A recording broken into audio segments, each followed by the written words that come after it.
hemos estado viendo, parte del propósito es las casas, la casa de mi padre, las casas.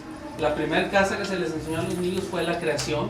Dios nos dio casa para habitar, que habitemos juntos con Él, nos dio la casa de la creación. Después Dios tuvo que echar fuera al hombre por su pecado. Y después siguieron los tiempos y siguió el hombre con su pecado y Dios decidió destruir al hombre. Y nada más dio casa, que es la segunda casa que vimos, la casa que flota, con Noé, el arca de Noé, y se salvó Noé y su familia, y todos los demás murieron. Dios hizo una promesa, y que el sello de la promesa fue el arco iris. ¿Se acuerdan cuál fue la promesa? Que nunca más iba a destruir al hombre. Y dio el arco iris como sello de la promesa. Después vimos la tercera casa, la casa móvil, que fue el periodo después de Noé, Abraham, todo eso después de Abraham, la habitación que le dijo a Abraham: sal de tu tierra y de tu parentela a una tierra que yo te daré y que después te revelaré. Esa es la siguiente casa que Dios le dio a esa tierra. Y Dios los estuvo cuidando, y todo lo que vimos lo enseñamos a los niños el segundo día, el tercer día. Y después vinimos hoy a la casa del tabernáculo, que es cuando el periodo, cuando ya después los hijos de Abraham quedan esclavos en Egipto, pasan 400 años, salen de la esclavitud, y saliendo de la esclavitud, Dios les da la instrucción de que hicieran otra casa. Después vamos a ver que después de esta casa, que es el tabernáculo, sigue otra similar, pero ya más permanente, que es el templo físico de piedra, de columnas, de madera, de piedra, etc. Que lo hace hasta el rey David, desde Moisés hasta David. Y luego de David sigue el templo, lo destruyen una vez, lo edifican, etc. Sigue hasta que cuando llega con Jesús. ¿Se acuerdan que Jesús, una de las razones que lo acusaron para matarlo al final fue: dice que derribará el templo y en 3 días edificará uno nuevo? Y entonces en el Nuevo Testamento, la casa del cielo, o la casa de nosotros, ahora ya no es un edificio. Ahora ¿quién es la casa? Nosotros. Entonces, si vemos en toda la historia y el lineamiento del campamento, siempre Dios nos ha querido dar casa donde habitemos juntos. Siempre la búsqueda de Dios había sido una casa donde podamos estar juntos, el hombre y yo. Y al final, ahorita, a través de Cristo, nosotros somos esa casa donde habitamos juntos, Dios con nosotros, el individuo, ¿verdad? Entonces la clase empieza de esta casa del tabernáculo. Dios dio muchas instrucciones, dio muchos reglamentos, dio muchos requisitos para cómo la hicieran, porque todos estaban enfocando a un futuro, a Cristo. Cuando vieran las instrucciones del tabernáculo y vieran a Cristo, decían: ya entendí por qué se dijo esto en el tabernáculo, ahora en Cristo. Y algo que parecía sin ningún propósito, sin ninguna meta, ahora en Cristo dicen: es que de ahí viene lo del tabernáculo. La función del tabernáculo fue para darnos a entender, cuando viniera Cristo, todo lo que iba a lograr Cristo por nosotros. Esa es la función del tabernáculo. Tan es así que en Colosenses dice el apóstol Pablo, todos esos rituales, todo eso que había ya, que viene del Antiguo Testamento, dice, es la sombra de lo que había de venir. Y dice, por ejemplo, aquí, si yo me paro aquí, ahí se ve mi sombra, ¿verdad? O se ve mi sombra ahí arriba. Dice, todos esos rituales es la sombra de lo que había de venir, pero el cuerpo que produce la sombra es Cristo.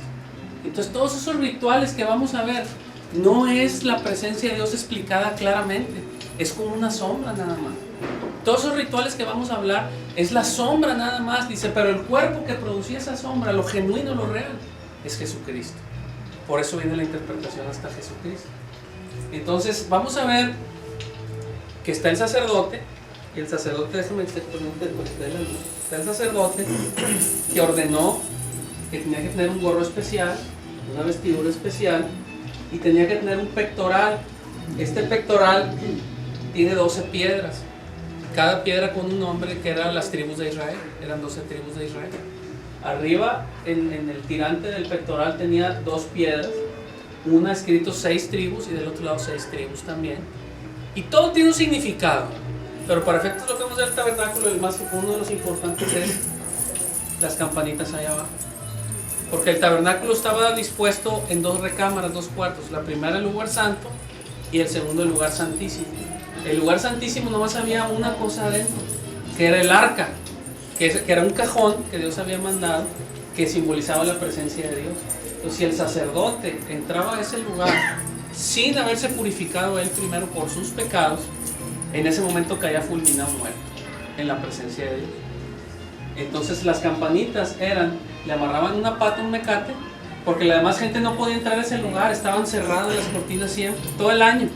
Una vez al año nada más el sumo sacerdote podía entrar a la presencia de Dios. Se abrían las cortinas, entraba el sacerdote y se cerraban. Entonces mientras los que estaban afuera oían eso, quiere decir que estaba vivito y coleando todavía adentro trabajando. Pero en el momento que se dejaban de oír, cayó fulminado porque no se purificó antes de entrar a la presencia de Dios, y les tiraban el mecate con una pata y lo sacaban muerto. Es parte de la función del sacerdote. Entonces ese es en el lugar santísimo, y ahí nomás estaba ese cajón, y Dios le ordena a Moisés, dice, dentro de ese cajón me vas a poner 3 cosas. 1, el maná. ¿Se acuerdan del maná? Lo que comieron en el desierto. Vas a poner una copa con maná. Número 2, me vas a poner las tablas de la ley. Es cuando Moisés sube al monte y Dios le da los 10 mandamientos, lo conocemos como los 10 mandamientos. Y número 3, la vara de Aarón que reverdeció. Entonces dice, quiero que esas 3 cosas me las pongas dentro de ese cajón. Ese cajón va en el último cuarto y ahí va a estar mi presencia. En ese cuarto no había foco, no había luz, no había nada. La presencia de Dios adentro iluminaba todo el lugar. Eso dice la palabra. Ese es el último lugar. El anterior es el lugar santo. Ahí había 3 cosas. 2 mesas o altares, una donde tenía los panes sin levadura, que eran los panes especiales, que es una tortilla de harina gorda, ahorita la vamos a ver y la van a probar, una tortilla de harina sin levadura, porque después vemos, después en Cristo vemos, y Jesús lo dijo y lo dijeron Pablo y Pedro, dice, sean panes sin levadura, que seamos panes sin levadura, o sea, sin pecado. Ese es el simbolismo, panes sin levadura. Otro altar, otra mesa que era donde estaba un incensario, donde se ponía, ¿han estado oliendo el incensario? Pásase, lo huelan un poquito. Es el incienso.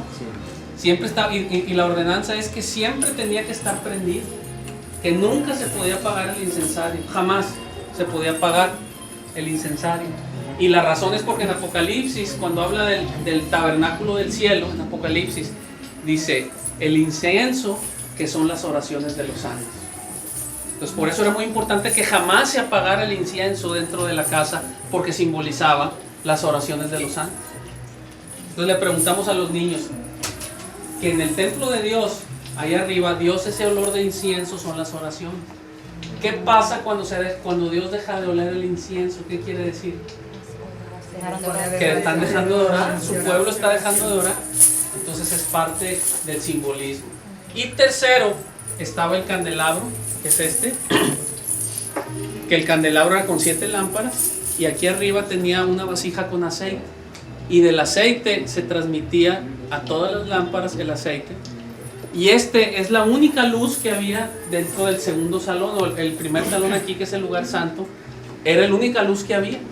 El simbolismo para nosotros es el Espíritu Santo, el aceite. Si nuestra vida se va el Espíritu Santo, se va la luz. Ese cuarto nomás se iluminaba con esa lámpara. El segundo cuarto, que es la presencia de Dios, no había necesidad de lámpara, dice ahí, porque la presencia de Dios iluminaba ese cuarto. Y hay 2 cosas que hablaba de la presencia de Dios, que iluminaba ese cuarto, y habla en 2 ocasiones que cuando cayó la presencia de Dios sobre el tabernáculo y luego sobre el templo, la casa se llenó de humo. Dice ahí la palabra. Entonces vemos 3 cosas en el lugar santo y una sola cosa en el lugar santísimo.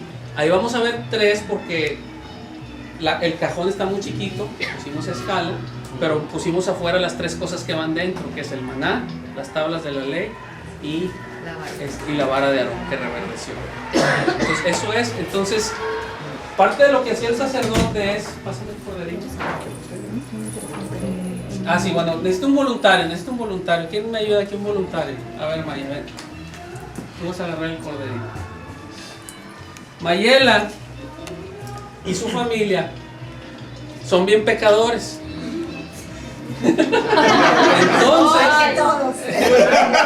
Entonces, a la manera del Antiguo Testamento, ella que tenía que traer un cordero, se lo entregaba al sacerdote. Y entonces el sacerdote le decía a Mayela, pon tu mano sobre la cabeza del animal.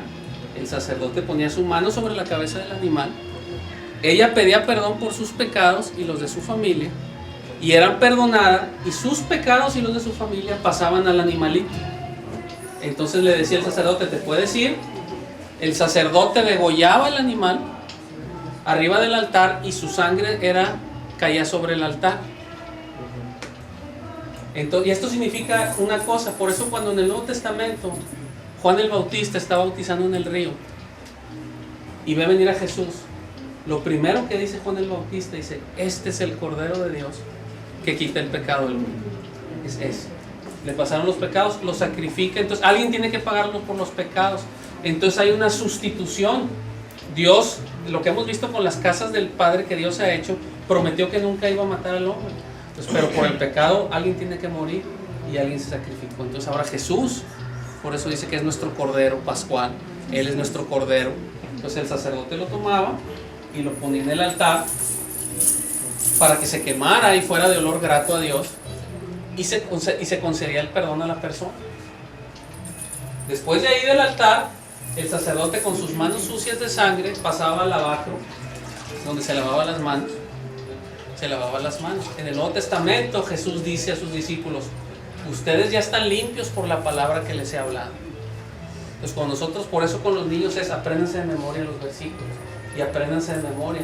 Cuando estamos memorizando la palabra y la estamos leyendo en nuestro interior, nos estamos limpiando. Por eso es el lavacro tan importante dentro del ritual del templo. Entonces el sacerdote ya pasaba adentro. Entonces, adelante, vamos a pasar. Pásenle, por favor. Pásenle. Entonces tenemos el altar con los panes sin levadura, el altar con el incienso y tenemos el candelabro. Y esto era todo lo que iluminaba dentro del lugar, el tabernáculo en el lugar santo. Después en el lugar santísimo, que era donde estaba la presencia de Dios, nada más, la pura presencia de Dios, el sacerdote nada más una vez al año podía entrar del otro lado. Y para entrar tenía que abrir las cortinas, el velo. Se abría el velo. Fácil. Era nada más estaba la pura arca, que era el cajón ese, la presencia de Dios. Pero adentro tenía la vara de Aarón que reverdeció, que floreció, las tablas de la ley y el maná estaban adentro del arca. Y eso era lo que simbolizaba acá adentro. Y aquí nada más podía entrar. Entonces cuando habla que cuando Jesucristo es muerto en la cruz y dice, y el velo del templo se rasgó de arriba abajo, es ese velo, esa cortina. Entonces ahora en Cristo ya no se cierra la cortina, está abierta permanentemente, todo el tiempo está abierta, y cualquiera, no solamente el sumo sacerdote, puede entrar a la presencia de Dios a través de Cristo. Por eso es bien importante en la Pascua que dice, aclaran en todos los evangelios, el velo del templo se rasgó, el velo del templo se rasgó, es ese velo entre esa parte, porque hasta allá. Yo hace poquito apenas hermoso. Eso es. Y entonces ahora podemos entrar directo a la presencia de Dios. Y ese humito que se ve. Simboliza la presencia de Dios, que dice que cuando inauguraron el tabernáculo y luego después cuando inauguraron el templo, dice la casa se llenó de humo, y dice, y era tanto el humo que se tuvieron que salir los sacerdotes, porque era tanto el humo.